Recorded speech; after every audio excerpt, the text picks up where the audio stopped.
თორნიკე რიჟვაძე მაჭარის ავტონომიური რესპუბლიკის მთავრობის თავმჯდომარის თანამდებობა დატოვა. განცხადება მან სოციალურ ქსელში გაავრცელა. აღნიშნავს, რომ მე-7 წელია აღნიშნულ პოზიციას იკავებს, ახლა კი სიახლის დროა.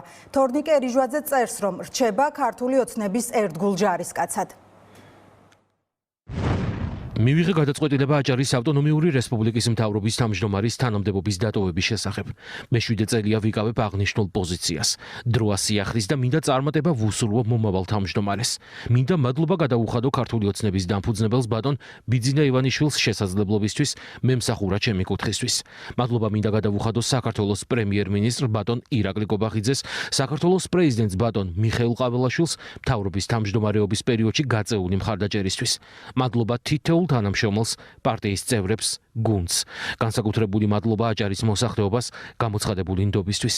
ვრჩები ქართული ოცნების ერთგულ ჯარისკაცად და დარწმუნებული ვარ, არაერთი დიდი გამარჯვება გველის წინ.